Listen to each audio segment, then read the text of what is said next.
อ่าสบายแล้วก่อนขมิดต้องไอ้เจ้าสิงห์เนาะ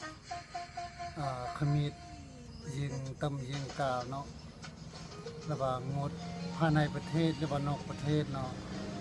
ระหว่างสุรินทร์อัดคลิปเนาะกุกวยมาดอกเนาะฝากถึงอัน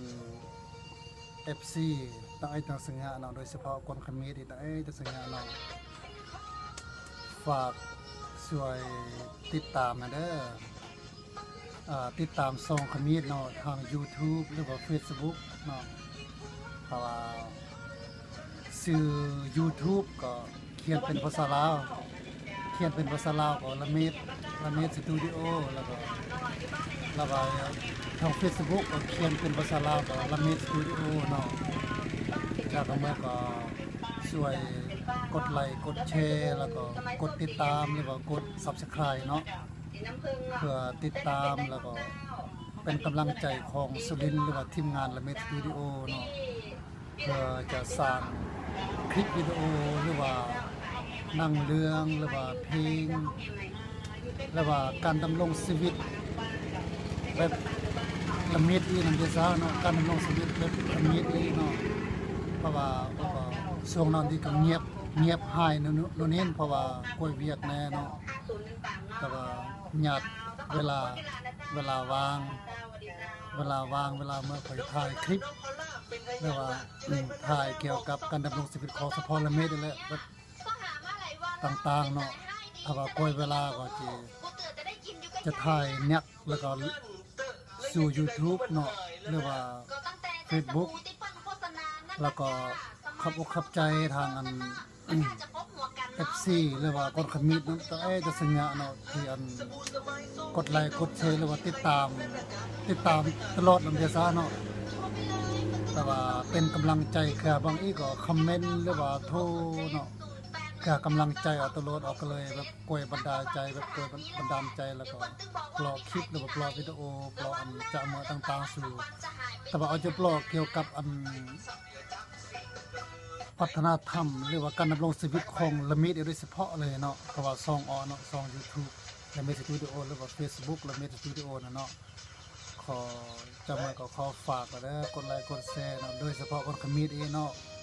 หมดต่างเมืองต่างแขวงหรือว่าบ่คำบ่เฮียนหมดทางต่างประเทศบ่หรือว่าขมิดหมดทาง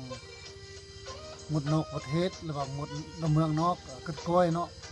โดยเฉพาะขมิดหมดทางฝรั่งหรือว่าสหรัฐอเมริกาที่ก็ติดตามตลอดทูแล้วว่าเซตทูแล้วก็ปรึกษาเนาะแต่เมื่อก็ขับอกขับใจเด้อที่ติดตามเนาะก็ส่งนาสุรินทร์ก็เงียบหายเนาะแต่เมื่อก็ขอโทษขออภัยน้อง FC ได้ตั้งสัญญาเด้อเนาะปลอมเมื่อผิดพลาดหรือว่าอาจจะผู้ทั่วผู้ถึงแล้วขอโทษขออภัยสมัครคลิปเนาะคลิปจะออกรอสู่ Facebook หรือ Facebook หรือ YouTube เนาะสมัครคอมเมนต์ค่าจะไต่หรือว่าค่าจะสมัครคอมเมนต์เลยค่าจะกอง YouTube เนาะกองวิดีโอเนาะกอง YouTube สมัครคอมเมนต์เนาะถ้าว่าอาจจะศึกษาผู้ทั่วถึงบนเมื่อที่ดัดเกเนาะปรับปรุงเพื่อการเลยอันคลิปเลยวิดีโอของสปอร์ตมีดีกับพัฒนาเรื่อยๆเนาะแล้วก็จะมากับขับอกขับใจนี่แหละขมีดีก็หวังว่าก้อนขมีตั้งแต่ซึ่งว่าอาจจะช่วยพื้นกดไลค์กดแชร์นะแต่ว่าสุรินทร์ว่างๆก็จะถ่ายวิดีโอหรือว่าคิดว่าจะปล่อยหนังเรื่องสั้นก็ทีมงานก็ต้องมาครบในเครื่องมือก็ผู้ทั่วผู้เทิงพัฒนาเนาะโดยเฉพาะประเภทกล้องประเภทจะพวกเราก็พัฒนาเนาะคิดเราจะปล่อยประเภทหนังเรื่องสั้นบ่เพลงละเมดหรือว่าการดำรงชีวิตเนาะดำรงชีวิตคือมีที่จะเมื่อปล่อยจะเมื่อจะพยายามถ่ายพยายามตัดต่อพยายามเก็บภาพจะพวกเนาะก็สู่ YouTube และ Facebook ตลอดเนาะจะเมื่อก็ฝากกดไลค์กดแชร์เด้อทางอัน FC ทางต้องสัญญาเนาะสุดท้ายก็อวยพรแค่ทางFC ได้สัญญาเนาะก็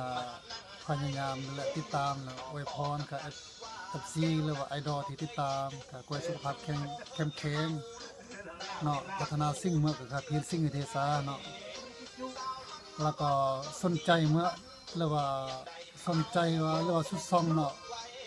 จะเมื่อก็สามารถคอมเมนต์ก็จะกุมวิดีโอทาง YouTube และ Facebook เลยเพียรเนาะ